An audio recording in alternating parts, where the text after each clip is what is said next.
What's going on, guys? Welcome to the OTC, where we own the chaos on over-the-counter stocks. And I am your host on this channel. I am Brad, and I have a community. I created a community. It's called WeTradeHQ.com. It's a community where like-minded individuals get together and they can learn and communicate with other like-minded individuals on how they manage and find success in this crazy world that we call the OTC. Now, it's not just designated for over-the-counter stocks. If you're interested in bigger board stocks, cryptocurrency, Forex, you name it, it's all there for you. We also have plenty of great tools for you to use to help you become a better trader, and it's all absolutely free. Now, I do have a side piece to that. It is a OTC mastery course. It's there for you as well. Go ahead and check it out. It's WeTradeHQ.com. The link's in the description for you to check out. And it's just a great community. We have over 2,500 members worldwide, almost 2,500 members worldwide, and we're growing every day. And just a great community that we have. We generally care about your lives, and we're more than just ticker symbols and dollar signs. You know, we genuinely care about all of our members, and it's just a great community to be part of. So, if you're joining me for the first time, welcome. I hope that after this video, I earn your subscription, and smash that like button to support this channel as well. But today's a Stock Watch Sunday. I'll go over my top stocks that I'm watching throughout the week, in the coming week. And for me, I think this is going to be stocks that I'm going to be watching for pretty much the whole month of October. It's really heating up in the OTC, and I've got three stocks that I'm looking at right now that I think are going to be real potential big movers, especially or in particular to the month of October. It's going to be MLHC, RDGL, and DIRV. Now, these aren't stocks that I'm telling you that you must buy. These are just stocks that I'm telling you to watch. It's just how I find value. The whole purpose of this is just to show you how I find value and how I find success in a lot of these stocks. And, you know, obviously also to get you to kind of, you know, just check us out, see what we're all about, and how we all have seen tremendous success within the OTC. So, as always, let me go ahead and welcome some folks here. By the way, if you have any questions, feel free to ask over here off to my right, and I'll be happy to answer those for you towards the end of the video. So, what's going on, Alan? My usual suspects, Alan, Sharon, Larry, Bob, Terrell. And what's going on, guys? Good to see you in here. And, you know, feel free to ask away. So, what's going on, Ken? All right. So, again, MLHC, RDGL, and DIRV. So, let's go ahead and get started. I'm going to scoot you. Oops. I don't know that. Apparently, Alexa doesn't know. So, I'm going to scoot you guys over there. And I'm shrink myself down here so I can just share my screen with you. This is our community. This is part of our Discord group. I just shared my link with my folks within WeTradeHQ. But I'm going to start off with MLHC. So MLHC was one of those trips runners. I actually called this out at 0003. I got in at 0003 Friday of 2 weeks ago. So 2 Fridays ago, I got into this at 0003. Not really thinking too much about it. It was one of those ones where I saw, we actually, you know, saw this within my mentorship group. It was shouted out in there where I go live from 9 a.m. to 10 a.m. every day. And it's an exclusive group, and you can check that out as well. But came up on my scanner through my equity feed scanner. And it was kind of one of those things where it's like, I don't know. I mean, I'm looking at the security details here within OTC markets. The share structure looked ugly. And at first thing in the morning when there was some really serious buying going on, I didn't think much of it. Lots of times when you see 000 stocks like this, it's like, it's bloated. It's going to take too much buying to move it. I'm not interested, right? And that's kind of what my initial reaction was to MLHC 2 Fridays ago, particularly in the morning. But I kept my eye on it, and what I saw was a significant amount of buying. And for me, typically, 000s are not my thing, not something that I usually get into because I don't find a lot of success with it. But there are exceptions to this rule. If you have enough volume coming in that can support and really move something, it doesn't really matter what the float is. You know, if you have enough people coming in and, you know, as far as volume is concerned and moving the stock. We saw, you know, tremendous volume all this past week, and it went from, you know, the 0001 area 2 weeks ago, and now has we've saw highs of a 0020. Guys, I saw a 500% gain on this at the high on Friday, this past Friday, and it's been an amazing ride so far. But I'm still pretty high on this right now. There's just so much going on. There's a lot of due diligence. I'm not going to be able to go over all of it tonight, but I just kind of wanted to focus on some key points, and this is one of them. So I have this pulled up for you for a reason. So September 27th, news came out, and this is kind of what motivated that buying initially. It's a holding company with subsidiaries involved with beverage branding, distribution industry, as well as food and beverage, blah, blah, blah. So they have an acquisition of Best Choice Nuts, Candy and Specialties, Inc. They now own 75% of Best Food Choice and Beverage. Now, there's been a lot of, when stuff like this happens and stocks get overhyped, there's lots of stuff swirling around, oh, this person, endorses that person endorses this. But one of the hot button products that Best Choice Food and Beverage has is this guy, Aqua Hydrate, okay? They have plenty of other products. Don't get me wrong. They have a ton that's bringing in revenue. This is non-dilutive. They're not diluting right now. And so this is one of their high dollar products. And why that is because this guy, as we all know who he is, Mark Wahlberg, is one of the board members on this and is regularly involved with Aqua Hydrate. It's all over the country. I actually went and purchased some myself at my local Royal Farms, the best chicken ever in the world. I don't care what anybody says. So I went there, got me some chicken tenders, and got some Aqua Hydrate. It just, it was water. It's great. It's a pH water. I know a lot of people really love this stuff, especially, for health benefits and that sort of thing. They have, tons of extra electrolytes that they provide in this, as opposed to just regular old water. It is what it is, but the thing that's important to me is that this is a legit thing. Mark Wahlberg's in on this. P. Diddy was in on this. I actually did some more digging around, saw that DJ Khaled was also, endorsing Aqua Hydrate. So there's a lot of like celebrity presence surrounded around this. So I think that's what is motivating a lot of buyers. But in my opinion, I think there's more to this story that, we are going to see, especially I have to believe that at some point they're going to address the share structure that they have going on. Perhaps maybe some more acquisitions with that are paired with this. We'll see. It leads to be desired as far as what's going to be happening with this. But in my opinion, I think that when you see something that's when trading at such a low 000 price point for years, and all of a sudden it gets all this attention solely based off of this acquisition, there has to be more to this story. So for me, I'm holding long on this one. And we'll just see where it goes from here. We just saw tremendous growth. I actually, even drew, just this nice ascending channel for you guys to be able to view. We saw this, pop up out of that channel, and oftentimes when it pops up out of this channel, it's going to go one of two ways. It's going to either pull back right back into this channel as kind of like a fake breakout almost. I see this all the time. You'll see it almost kind of like a fake out. And it comes back in and starts to follow this channel again.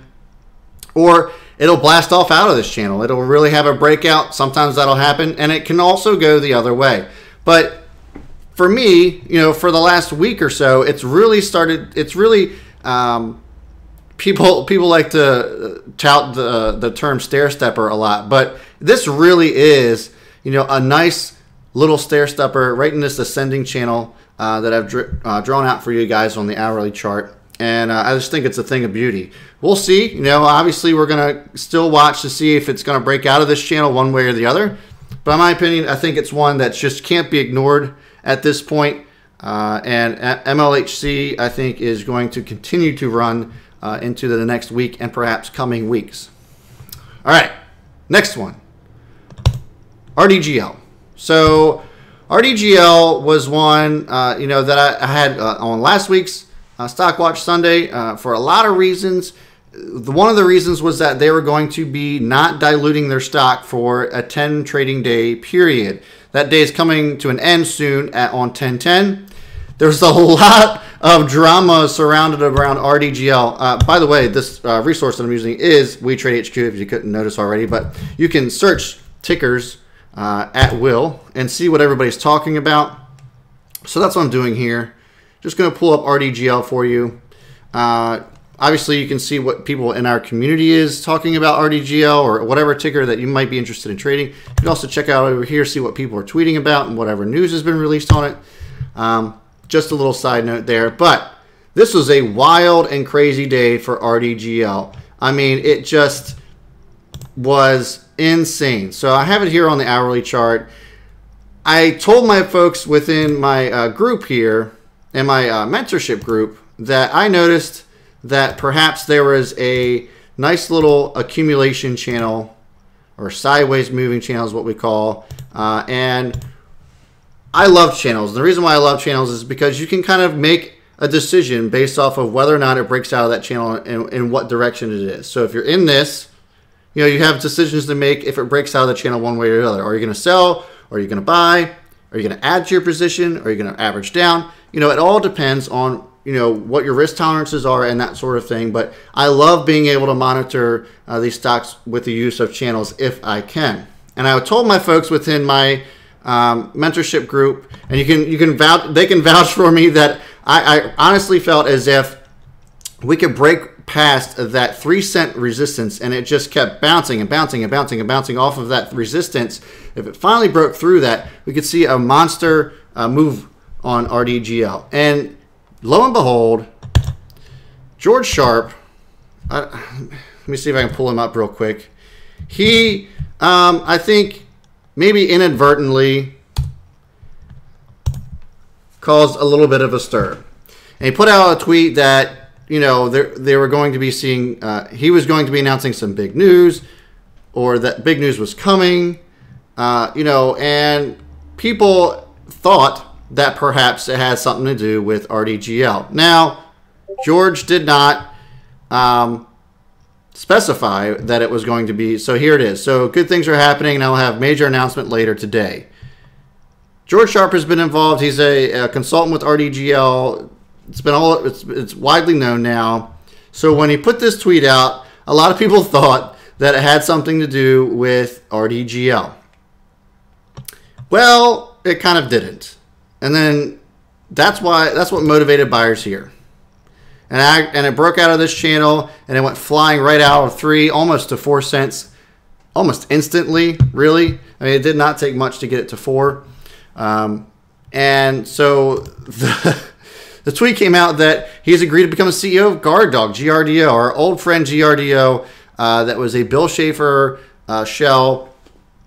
And they tried to get in the cryptocurrency space, failed, and I guess now that George is looking to take it over, or has taken it over. Well, a lot of people didn't take kindly to that because they were expecting news on RDGL, and this is still while the trading day was going on Friday, and then this happened. So there was a lot of selling off. This huge giant red candle. Everybody was like, "F this, GRDO. What the heck are you talking about?" There was some light buying towards the actual end of the day, but it settled right back into that sideways channel after this breakout. However, RDGL came out with, where's it at? I had it pulled up. This Form S1. So there's a lot of questions surrounding around this Form S1, and in a way that I can explain it to you as simply as possible. We hate dilution, right? We hate convertible debt. Convertible debt is something that can be toxic to a stock. It's something that really, you know, causes stocks to have a real hard time moving. You know, a lot of people will start buying into it, and these convertible note holders will just dump right back onto you, and you have to really churn out all of that buying in order to get the stock to move. Well, RDGL took an approach here with this Form S1 to try to come to an agreement with their note holders that they would only convert at certain prices. Right now, the note holders can basically convert at whatever price they want. When they negotiate conversion at certain set prices, that conversion, you know, that dilution basically ends, so to speak. That convertible debt part of it, or that conversion part of it, it's over. It's all converted once they agree on a certain price. And then, you know, but it doesn't necessarily take away from the fact that there will be an increase in the float. That's still going to happen to the best of my understanding, but it's not going to be as toxic as it is now. All in all, this is a positive catalyst, and I anticipate that we're going to see a nice strong movement past that 3-cent range in this coming week. I'm not saying that we're going to see 10 cents. I'm not saying we're going to see $1, but RDGL has a lot of special things going on with it, and there's just a lot of drama towards the end of Friday. You can ask anybody within our group. Just so much going on with these two stocks that I'm addressing, and you know, it just, wow. I mean, what a crazy Friday it was. So it remains to be seen what's actually going to be happening with RDGL on Monday. But I, for one, am really excited to see where this thing goes. I have a price average of 0088, so obviously I'm sitting pretty on it already. But certainly would be interesting to see where it goes from here. All right, so before we go on to the next one, just want to make sure that checking in with everybody, making sure that everybody's understanding where we're going. Friday was just crazy, Alan. Friday was completely crazy. Yeah, no problem, Jan. I know a lot of people had some questions about it and really just kind of wanted to, get a little bit of a grasp on what that Form S1 was. Again, it's a positive catalyst in my opinion. I think it's going to really motivate buyers to get in because they're not going to have to deal with that convertible debt nearly in the capacity that they used to. So, with that, the third one, looks like you guys are all still with me. So the third stock that I'm watching this week is going to be DIRV. Where do I have that pulled up? There we go. DIRV. So I'll pull this up on WeTradeHQ.com. And again, if you guys have any questions, don't feel free to ask in the comments there, and I'll be happy to address them for you. So DIRV is one that I've been watching for a few weeks now.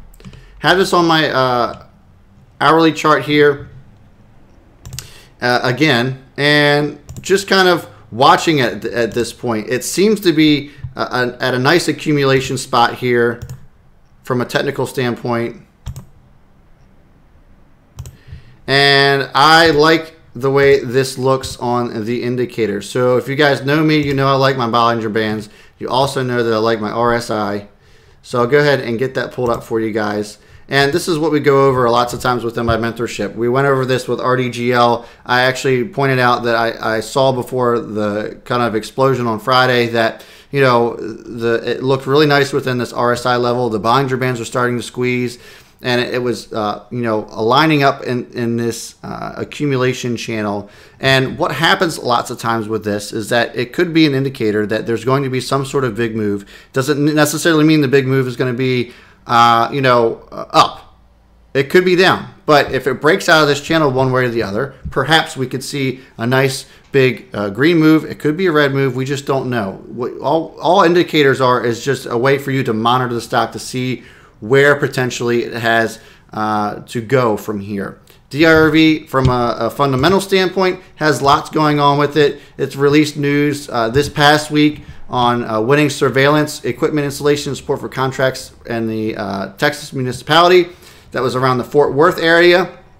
They have lots of other stuff going on. I pointed out last week that they had a really cool interview with the NASDAQ in Times Square. You guys can check that out if you want. For me, I think, again, kind of like MLHC, that I don't think that the story is over here. So I've been holding long on this one, and I anticipate that there's going to be some sort of movement on this based off of, the chart that I'm looking at here. Like I said, you can see these Bollinger Bands starting to tighten up a little bit. Volatility starting to dwindle. There's accumulation right here within the 7-8 range. I actually added to this in the 8-cent or 008 range. And I anticipate the DIRV is going to be making some moves, and the story is not over for them. So there you have it. I know I was very long-winded, very wordy, and I know that we went over a ton. And I have to believe that there's something that you guys have to ask. So let's get back to the chat here, see what you guys got going on. So Alan says GRDO costs that's selling RDGL and it was fake news. BB mentioned. I don't know if it was fake news. It's just that, you know, people in general trade based off of emotion, right? We saw that on a grand scale with Tesla. We saw it on a grand scale with Tesla twice, where it tanked and then came up that much stronger. It tanked, came up again, dropped in the mid 200 range, and then soared right back over $300 a share.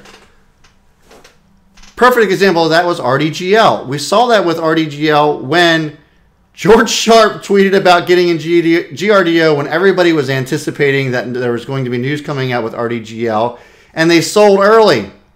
News came out that he was getting in a GRDO, and they sold based off of that news that he was releasing, not thinking. They're thinking with their emotions and not thinking with their head. And lo and behold, that Form S1 comes out after hours, and kudos to people who got in or maybe added to the position after that extreme pullback. You know, this goes both ways. When you see a stock really have a sharp movement upward, there's always going to be some sort of pullback. Same thing for the other way. If you see a sharp movement down, there's going to be some sort of leveling off or some kind of, you know, I guess, I don't know, back to center sort of reaction when it comes to that sort of emotional knee-jerk reactions to news like that. And it kind of cracks me up. When that S1 form was released on Friday, I kind of just started to chuckle to myself, and I was like, this is great. I mean, it's kind of hilarious for those who sold solely based off of the fact that George Sharp was getting in GRDO, which had nothing to do with RDGL. George Sharp is involved in more than just one stock, guys. And I feel like a lot of people were just making those reactions just because of you know, something else that he was doing on some other venture. You know, it just cracked me up.